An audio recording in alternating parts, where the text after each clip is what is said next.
رمشا نے اپنی ماں کو بہت زیادہ ایموشنل بلیک میل کیا، لیکن اس کے باوجود بھی رابعہ نے سجل کو یہ حقیقت بتا دی ہے کہ رمشا پاشا صاحب کی بیٹی نہیں ہے بلکہ مہرالنساء اور پاشا کی بیٹی تو سجل ہے، جسے سن کر سجل کے دو پیروں سے زمین ہی نکل جاتی ہے اور سجل کافی زیادہ حیرت کا شکار ہو جاتی ہے، کیونکہ تو سوچ بھی نہیں سکتی تھی کہ وہ مہرالنساء جسے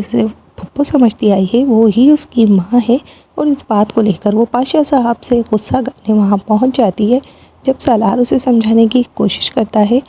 سجل سالار پر بھی ایک دم سے غصہ ہو کر بھڑک جاتی ہے کہ وہ اس کی ماں کے اور اس کے مجرم کے بیچ میں نہ آئے، اور یہ بات سن کر پاشا صاحب کافی زیادہ حیران ہو جاتے ہیں کہ سجل آخر کیا بات کر رہی ہے، کیونکہ ان کے تو وہم و گمان میں بھی نہیں ہے کہ ان کی اور مہرالنساء کی بیٹی رمشا نہیں بلکہ سجل ہے۔ سجل اور سالار جو کہ پہلے ہی اس بات کو لے کر کافی زیادہ بحث کر رہے تھے کہ رمشا کی وجہ سے اس کی لو سٹوری بھی ختم ہو جائے گی، کیونکہ رمشا بار بار سالار کے پیچھے پڑی ہوئی ہے اور سالار بار بار اسے اپنے سے دور کرتا ہے، لیکن رمشا جیسی خود سر ضدی لڑکی باز ہی نہیں آتی۔ لیکن اب جب سجل کو یہ حقیقت پتہ چل گئی ہے کہ پاشا صاحب کی بیٹی رمشا نہیں بلکہ سجل ہے، تو سجل کا غصہ کسی طور بھی کنٹرول نہیں ہو رہا۔ اس لیے اپنی ماں کی مظلومیت کی ساری داستان یاد آ رہی ہے، اور کس طریقے سے اس کی ماں روتی تھی اس کے باپ کے لیے، یہ سب یاد آ رہا ہے، اور اب وہ اپنے باپ سے ایک ایک چیز کا حساب لینا چاہتی ہے۔